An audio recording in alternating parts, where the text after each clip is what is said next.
तुम किसी को देखते हो, वो डेली सुबह जगता है, जिम जाता है, वर्कआउट करता है, अपने फिजिक पर ध्यान देता है और उसकी ज़िंदगी अच्छी चल रही है, रोज़ाना करता है, पिछले 1-2 महीने से नहीं, कई सालों से। तुम किसी दूसरे को देखते हो, वो इन्वेस्टमेंट कर रहा है, डेली कुछ पैसे बचाता है, महीने में सेव करता है और उसकी SIP 1-2 महीने से नहीं, कई सालों से चल रही है। और फिर तुम अपने आप को देखते हो, तुम जिम जाना शुरू करते हो, 2 दिन, 4 दिन, 6 दिन, 15 दिन चले जाते हो, उसके बाद तुम्हारी कंसिस्टेंसी टूट जाती है। तुम किसी प्रोजेक्ट पे काम करना स्टार्ट करते हो, साइड हसल पे काम करना स्टार्ट करते हो, 2 दिन, 4 दिन, 6 दिन, 10 दिन वो चीज़ें चलती रहती हैं और फिर ब्रेक लग जाता है। फिर तुम्हें ये लगता है कि यार शायद मेरे अंदर कोई प्रॉब्लम है, क्योंकि हर जगह ये बताया जाता है ना, हर जगह ये समझाया जाता है कि कंसिस्टेंसी इज़ द की, और तुम्हें लग रहा है कि तुम कंसिस्टेंसी में नहीं चल पा रहे हो, तो तुम्हारे अंदर प्रॉब्लम है। और अगर तुम्हारे अंदर प्रॉब्लम है तो 2 चीज़ें हो सकती हैं, या तो तुम उन चीज़ों को सही करोगे या उन चीज़ों से हार मान लोगे। और ज़्यादातर क्या होता है कि हम सही नहीं कर पाते हैं, हम हार मान लेते हैं। हम ये मान लेते हैं कि हमारी लाइफ जैसी चल रही है ना, वैसी चलने के लिए ही बनी हुई है, सब कुछ भाग्य में लिखा है, भाग्य के हिसाब से चलता है, और मैं कंसिस्टेंसी से नहीं चल पा रहा हूँ तो प्रॉब्लम तो मेरी ही है। आज इसी मिथ के बारे में हम बात करेंगे, इसके प्रैक्टिकल रीजन समझेंगे और इसका सॉल्यूशन क्या है इसके बारे में जानेंगे। चलो मैं तुम्हें एक रियल सिचुएशन देता हूँ। 2 लोग हैं, रमेश और सुरेश। रमेश के घर में कुक लगी हुई है, उसकी वाइफ भी जॉब करती है, तो दोनों सुबह ऑफिस चले जाते हैं और उसके बाद जब शाम को लौट के आते हैं, थोड़ी देर आपस में बातें करते हैं, खाना पका पकाया मिलता है, कुक है उनके पास, हाउस हेल्प्स हैं, और फिर उनके वीकेंड पे कुछ प्लान होते हैं, वो चले जाते हैं। अब उन्होंने एक मोटिवेशनल वीडियो देखी और मोटिवेशनल वीडियो में ये देखा कि तुम्हें साइड हसल पे काम करना चाहिए, तुम्हें कुछ अपना स्टार्टअप करना चाहिए। दोनों मोटिवेट हो जाते हैं और मोटिवेट होने के बाद दोनों 2 घंटे शाम को अपने काम पर देने लगते हैं और सुबह डेली जिम जाते हैं। दूसरा है सुरेश। सुरेश के पास वो सारी फैसिलिटीज नहीं है, उसकी वाइफ वर्किंग नहीं है, वो सिंगल अर्निंग है अपने फैमिली में, अपने पेरेंट्स की केयर भी करनी है, उसके बच्चे भी है, उसकी फीस भी जानी है, उसका घर भी खुद का नहीं है, उसको EMI देना है या रेंट पे करना है, और सुबह के समय उसे अपने ऑफिस जाते हुए मेट्रो में 2 घंटे लगते हैं। अब ये भी वही सेम मोटिवेशनल वीडियो देखता है कि कंसिस्टेंसी इज द की, तुम्हें कुछ अपना साइड हसल स्टार्ट करना चाहिए, डेली सुबह जिम जाना चाहिए, अपने ऊपर ध्यान देना चाहिए। अब ये मोटिवेशनल वीडियो देखकर मोटिवेट हो जाता है, क्योंकि इसके पास प्लान है, ये बहुत दिनों से सोच रहा था कि मैं कुछ अपना करूंगा। अब ये डेली शाम को 2 घंटे देने लगता है और जिम भी ज्वाइन कर लेता है। तुम ये बताओ कि इन दोनों में से किसके लिए इजी होगा कंसिस्टेंसी को फॉलो करना? जाहिर बात हमारा आंसर है कि रमेश के लिए, क्योंकि उसके पास रिसोर्सेज हैं, उसके पास फैमिली बैकअप्स है, उसके पास फाइनेंशियल स्ट्रेस नहीं है। और सुरेश, वो पूरे दिन ड्रेन हो चुका होता है, सुबह 2 घंटे मेट्रो में जाता है, दिन में ऑफिस करता है, फिर 2 घंटे लौट कर आता है, लौट कर आने के बाद उसके पेरेंट्स की कभी तबीयत खराब है, कभी कुछ प्रॉब्लम हो रही है घर में, EMI की टेंशन, और फाइनेंशियली सपोर्ट करने वाला भी कोई नहीं है। जाहिर सी बात है रमेश के लिए कंसिस्टेंसी फॉलो करना इजी था, सुरेश के लिए कंसिस्टेंसी फॉलो करना इजी नहीं था। अब प्रॉब्लम यहीं से शुरू होती है। कंसिस्टेंसी एक इनइक्वल चीज होती है, सबके लिए सेम लेवल प्लेइंग चीज नहीं है कंसिस्टेंसी, क्योंकि सबकी स्टार्टिंग लाइन अलग है, सबके सर्कमस्टेंसेस अलग हैं, सबकी सिचुएशंस अलग हैं, सबके सपोर्ट सिस्टम अलग है, सबके फाइनेंशियल लायबिलिटीज अलग अलग हैं। किसी को अपने घर में केवल अपने लिए काम करना है, किसी को अपने घर में 4 लोग हैं, उन सबके लिए काम करना है, किसी को केवल अपना और अपने बच्चों का फ्यूचर देखना है, किसी को अपना, अपने सिबलिंग्स का, अपने पेरेंट्स का, सबका फ्यूचर देखना है। किसी को हेल्थ की कोई प्रॉब्लम होती है तो उसके पास इतने पैसे हैं कि वो हेल्थ का ट्रीटमेंट तुरंत और बड़े अच्छे हॉस्पिटल में ले लेता है। दूसरा ये सोचता है कि किसी क्लिनिक पे जाते हैं, दिखा लेते हैं तो मेरा 1000 रुपए में काम हो जाएगा। अब हो सकता है कई बार दोनों के पास टाइम भी इक्वल बचता हो, लेकिन क्या दोनों सेम तरीके से कंसिस्टेंटली परफॉर्म कर पाएंगे? आपका भी आंसर होगा नहीं। ये बहुत ज्यादा फर्क क्रिएट करता है जब आपकी स्टार्टिंग लाइन अलग अलग होती है। अब सबसे पहले ये समझते हैं कि इनकंसिस्टेंसी के अलग अलग होने से रीजन क्या होते हैं, इसके क्या क्या ऐसे रीजंस होते हैं जिसकी वजह से सब लोग अलग अलग तरीके से कंसिस्टेंसी परफॉर्म करते हैं, या कोई कंसिस्टेंट रह पाता है किसी पर्टिकुलर चीज में और कोई कंसिस्टेंट नहीं रह पाता। पहला रीजन है लेवल ऑफ एनर्जी। अब मैं रमेश और सुरेश का ही एग्जांपल ले रहा था ना। रमेश सुबह गाड़ी में अपनी बैठता है, ड्राइवर उसका लेकर जा रहा है, वो और उसकी वाइफ दोनों गाड़ी से जाते हैं। 15 मिनट बाद उसकी वाइफ का ऑफिस आ जाता है, वहां पर ड्राइवर ड्रॉप करता है, फिर इसको लेकर जाता है आगे। 45 मिनट बाद, 30 मिनट बाद इसका ऑफिस आ जाता है और वहां पर ड्रॉप हो जाता है। फिर पूरे दिन ये काम करता है और शाम को भी ड्राइवर पिक करके ले आता है। दूसरा, वो डेली 2 घंटे मेट्रो में सफर करके जा रहा है। घर से निकलता है तो ऑटो लेता है, मेट्रो स्टेशन तक जाता है, वहां से मेट्रो में जाता है, शाम को भी 2 घंटे वापस आता है। क्या दोनों का सेम एनर्जी लेवल होगा? जहां पर जो पर्सन ए था, रमेश था, उसको किसी फाइनेंसेस की प्रॉब्लम नहीं थी क्योंकि उसके पास इनहेरेंट प्रॉपर्टी थी, उसके पेरेंट्स इंडिपेंडेंट हैं, उसे किसी तरीके की चिंता नहीं है। और सुरेश, इसको इसकी भी चिंता करनी है कि उसका भाई एक कॉलेज में है, उसकी फी जानी है, उसके बच्चे की फी जानी है, पेरेंट्स की हेल्थ की भी प्रॉब्लम है क्योंकि अब वो भी अर्न नहीं करते। क्या दोनों का एनर्जी लेवल सेम होगा? नहीं। और जब एनर्जी लेवल सेम नहीं होता तो आप कंसिस्टेंट नहीं रह पाते हो। जब आपकी एनर्जी 70% ड्रेन हो जाती है रेगुलर ऑपरेशनल चीजों को मैनेज करने में, तो तुम 30% में कंसिस्टेंसी नहीं दिखा पाते, जबकि दूसरा बंदा जो केवल 30% अपनी पूरी एनर्जी लगाता है इन ऑपरेशनल और लॉजिस्टिक चीजों को मैनेज करने में, वो कंसिस्टेंसी दिखा पाता है। दूसरा मेजर फैक्टर है सपोर्ट सिस्टम। दोनों का सपोर्ट सिस्टम भी अलग अलग है। और मैं एक एग्जांपल ले रहा हूं, आप जितने लोगों को देखते हैं सबका सपोर्ट सिस्टम अलग अलग होता है।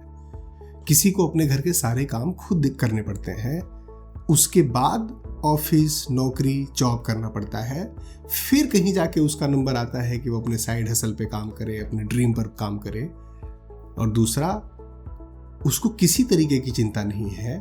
अगर वो जॉब कर रहा है तो जॉब पे फोकस करना है, एक अगर फ्रीलांसिंग कर रहा है तो उसके पास फ्लेक्सिबिलिटी है। जाहिर सी बात है उसका सपोर्ट सिस्टम ज़्यादा बेटर है, और जिसका सपोर्ट सिस्टम ज़्यादा बेटर रहेगा वो अच्छे तरीके से कंसिस्टेंसी मैनेज कर पाएगा। अगर तुम सुबह जगते हो और तुम्हें चिंता है कि तुम्हारे बच्चे की बस आएगी अभी, उसके पहले उसका नाश्ता तैयार करना है, उसको रेडी करना है और उसे स्कूल बस तक छोड़ के आना है, फिर घर पे आना है, तभी हस्बैंड के ऑफिस जाने का टाइम हो जाएगा, वाइफ के ऑफिस जाने का टाइम हो जाएगा, दोनों मिलकर सुबह सुबह नाश्ता बना रहे हो, पराठे बना रहे हो, दिन का खाना बना रहे हो, और उसके बाद ऑफिस पे निकल जा रहे हो। और वहीं दूसरा बंदा है जिसको घर पे ये काम करने के लिए कोई हाउस हेल्प है, कोई सपोर्ट सिस्टम है, या उसके पेरेंट्स हैं जो ये चीज़ें मैनेज कर लेते हैं, उसके बच्चे को स्कूल छोड़ने की टेंशन नहीं होती। वो सुबह 2 घंटे जिम जा सकता है, वो सुबह 2 घंटे जिम में जाकर काम कर सकता है, वर्कआउट कर सकता है और उसमें कंसिस्टेंसी भी पा सकता है। इसी तरीके से तुम्हें ऑफिस से आने के बाद अब घर का खाना बनाना है या पेरेंट्स के लिए कुछ चीज़ें करनी है, उन पे टाइम स्पेंड करना है, तुम्हें घर की चीज़ें मैनेज करनी है, वर्सेस कोई दूसरा बंदा है जिसको घर से आने के बाद कुछ नहीं करना है, या तो वो टीवी देखेगा या कुछ काम करेगा। और वो अगर काम करना चूज करता है तो कंसिस्टेंसी अपनी बना लेता है क्योंकि उसके पास वो सपोर्ट सिस्टम है। सपोर्ट सिस्टम का मतलब नॉट ओनली हैविंग मेड और house help, support system family में भी हो सकता है। हो सकता है उसकी फैमिली में उसके पेरेंट्स बीमार नहीं रहते हो, उसके पेरेंट्स इतने सपोर्टिव हो, तो उसका सपोर्ट सिस्टम बेटर होगा। और जिसका सपोर्ट सिस्टम बेटर नहीं होगा उसके लिए कंसिस्टेंसी मैनेज करना बहुत मुश्किल हो जाती है। फिर आता है मेंटल ओवरलोड। इसी एग्जांपल में अगर आप लो तो रमेश के पास उसको अपने ग्रोथ पे काम करनी है, अपनी चीज़ों पर काम करनी है, ऑफिस का काम करना है, अपनी हेल्थ पर काम करना है और अपने एंजॉयमेंट पे काम करना है। वहीं सुरेश को ऑफिस का भी काम करना है, घर का भी काम करना है, पेरेंट्स की भी चिंता है, हेल्थ की भी चिंता है, फाइनेंसेस की भी चिंता है, ईएमआई जाने वाली है, उसने पैसे नहीं बचे हैं, उसकी भी चिंता है। आप तो बोल रहे हो ना कि डेली आकर सपनों पर 2 घंटे काम किया करो, साइड हसल पर 2 घंटे काम किया करो, स्किल सीखने पर 2 घंटे काम किया करो। उसके पास तो खुद के लिए, मेडिटेशन करने के लिए, रेस्ट करने के लिए टाइम नहीं मिल रहा है। और वो 2 घंटे जिम पर, 2 घंटे साइड हसल पर, 2 घंटे अपनी हेल्थ पर कैसे काम कर पाएगा? तो जाहिर सी बात है सुरेश की कंसिस्टेंसी टूट जाती है। साइकोलॉजी में इसे कॉग्निटिव लोड बोलते हैं। अगर आपका कॉग्निटिव लोड काफी कॉम्प्लेक्स है, it is not about physical work. हो सकता है आपके पास फिजिकल वर्क बहुत ज्यादा नहीं हो, बट इस मेंटल स्ट्रेस में ही तुम्हारी एनर्जी 70% खर्च हो जा रही है। तुम कभी भी 30% से 20% बचे हुए एनर्जी लेवल से अपने सपनों की दुनिया नहीं बना पाओगे। और चौथा फैक्टर है इन्वायरमेंट। इन्वायरमेंट में बहुत सारी चीजें होती हैं। हमारा फैमिली है, हमारे आसपास के लोग हैं, हमारा सर्कल है। हम उसी तरीके के माहौल में बड़े हुए हैं ना।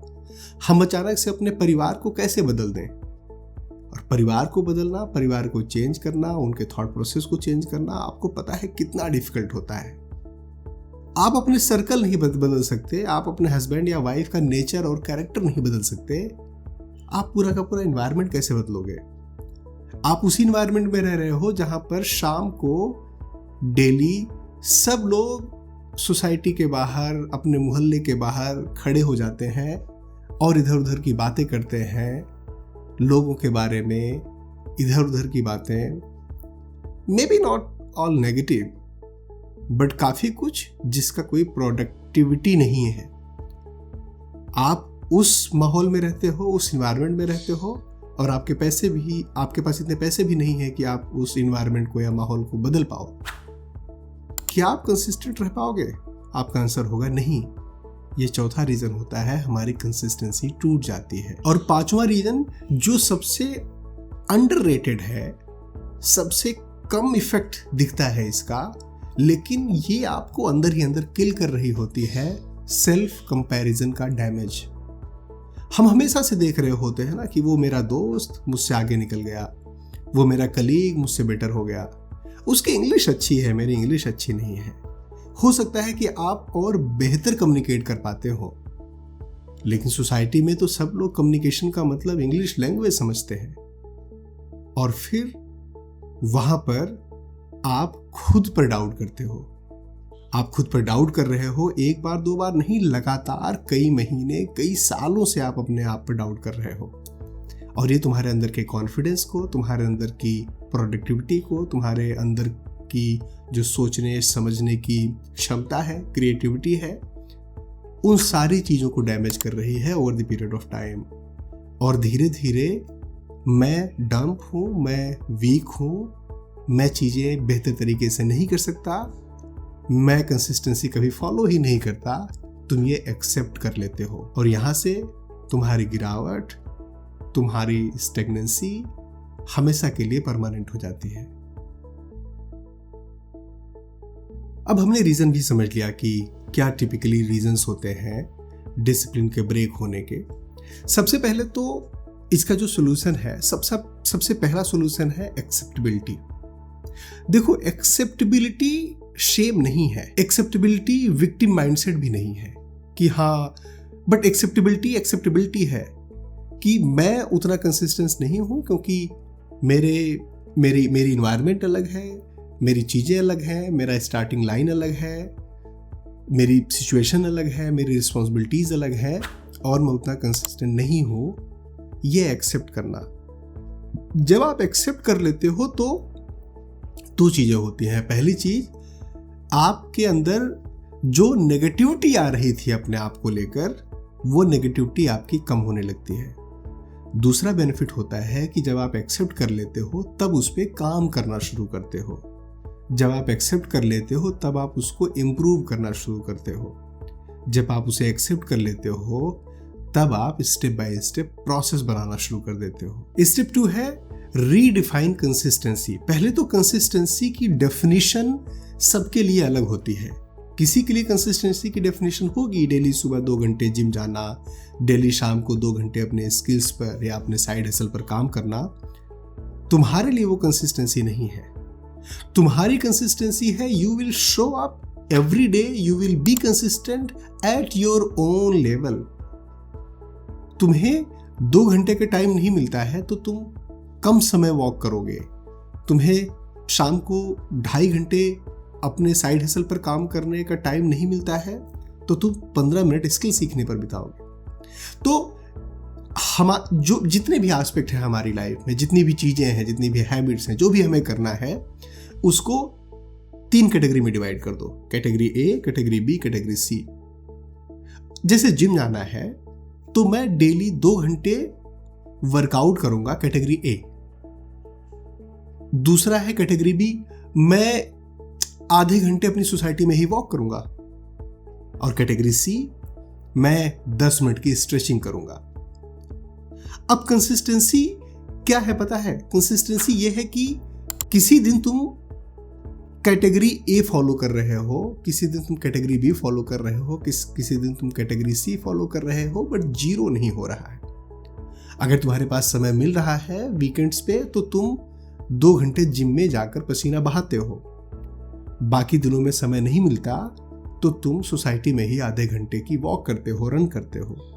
जिस दिन उतना भी समय नहीं मिलता, बहुत सारी और भी प्रॉब्लम है, और भी चीजें घर की आ गई, उस दिन तुम 10 मिनट स्ट्रेच करते हो। Still it is better than level 0 ना। हम क्या होता है, कंसिस्टेंसी करने के चक्कर में हम वो भी छोड़ देते हैं। अगर हम लोग मान लो 10% कर पा रहे हैं, 20% कर पा रहे हैं, 30% कम कर पा रहे हैं, हम वो भी छोड़ देते हैं क्योंकि 100% नहीं कर पा रहे हैं।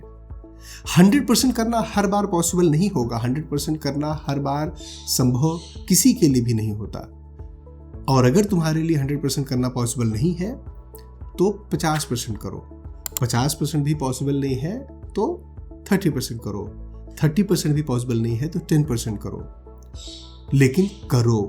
This is consistency. Consistency is not कि सबके लिए एक सा नियम है, एक तरीके से ही सबको चलना है। Step number 3, build micro support. बहुत बार आपका पूरा सपोर्ट सिस्टम नहीं बनेगा। आप रमेश नहीं हो, आप सुरेश हो, और आपके पास वो सारी चीजें नहीं हैं। तो जितनी चीजें पॉसिबल है उतना तो सपोर्ट सिस्टम बनाओ। अपने घर में बातें करो। परफेक्ट चीजें नहीं होंगी, परफेक्ट चीज आपको नहीं मिलेगी, परफेक्ट सपोर्ट सिस्टम नहीं बनेगा।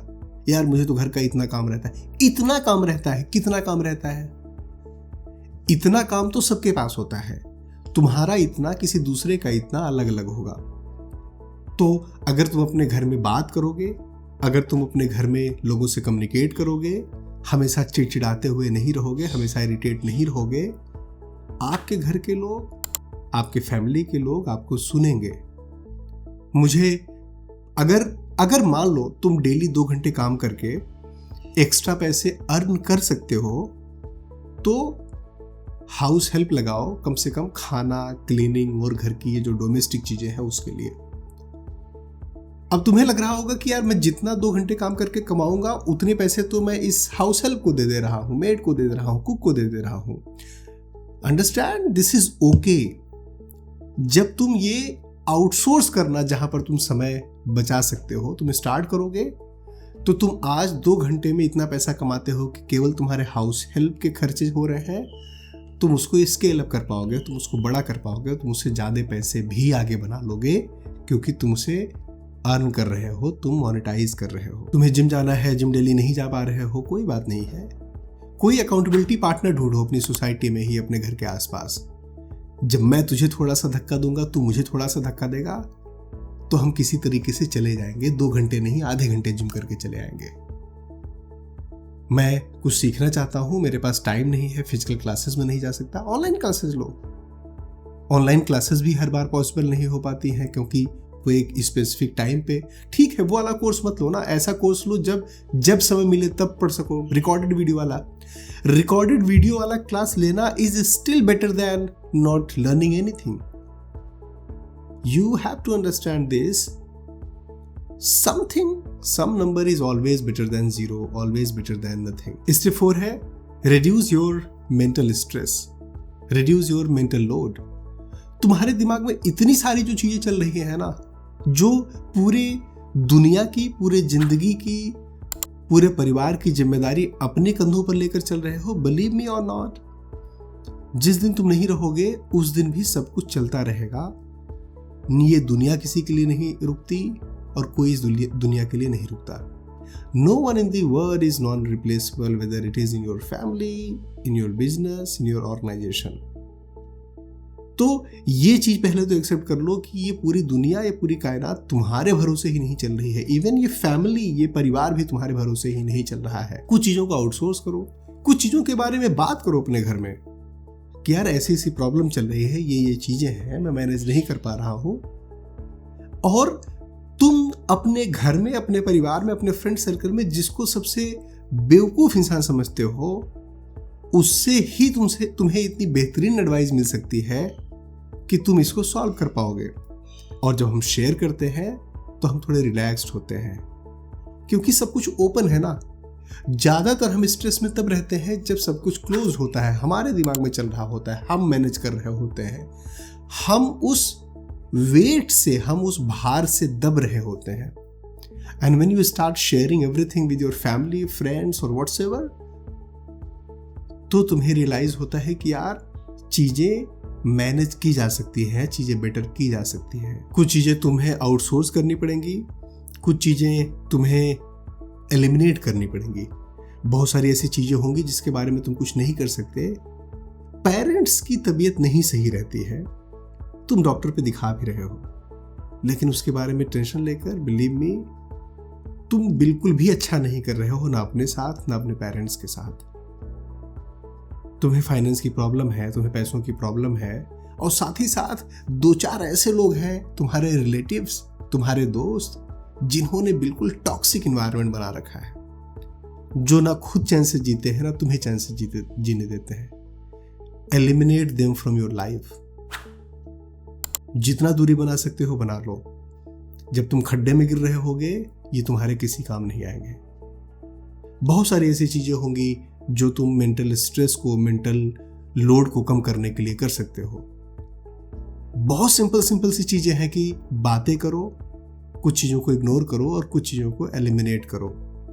जो मैनेज कर पा रहे हो, जो तुम मैनेज कर सकते हो, उसके लिए टेंशन लेने की जरूरत नहीं है। और जो तुम मैनेज नहीं कर पा रहे हो, जो तुम मैनेज कर ही नहीं सकते, उसके लिए टेंशन लेकर तुम कुछ कर भी नहीं पाओगे। स्टेप 5 है stop comparing. Don't compare yourself with anyone else. तुम्हारी जर्नी अलग है, तुम्हारा स्टार्टिंग लाइन अलग है, तुम्हारे सर्कमस्टेंसेस अलग है, तुम अलग हो। क्या तुम लगातार कर रहे हो? क्या तुम एक डायरेक्शन में बढ़ रहे हो? That is more important. देखो, एक चीज ये समझ लो जिंदगी में, दुनिया में, कि ये जो तुम्हारी लड़ाई है ना, ये तुम्हारी लड़ाई है, किसी और की लड़ाई नहीं है। तुम्हारी कंसिस्टेंसी है, किसी और की कंसिस्टेंसी नहीं है। तुम्हारा मेहनत है, किसी और का मेहनत नहीं है। जब तक तुम खुद को इम्प्रूवमेंट, कल मैं क्या था आज मैं उससे थोड़ा बेटर हो रहा हूँ, कल मैं किस लेवल पे था आज उससे थोड़ा बेटर हो रहा हूँ, इस पे ध्यान नहीं दोगे, तुम इस चीज पे ध्यान दोगे कि मैं आगे बढ़ सकता हूँ या नहीं बढ़ सकता हूँ, उसकी कंसिस्टेंसी क्या नियम है, उसने जिंदगी में क्या कर लिया, तुम कभी भी आगे नहीं बढ़ पाओगे। अगर ये जो बातें मैं बता रहा हूँ ये किसी भी तरीके का सेंस बनाती है तो प्लीज मुझे कमेंट बॉक्स में लिखकर बताइए। अगर ये वीडियो पसंद आता है तो लाइक करिए, दोस्तों के साथ शेयर करिए, चैनल को सब्सक्राइब नहीं किया है तो प्लीज सब्सक्राइब करिए।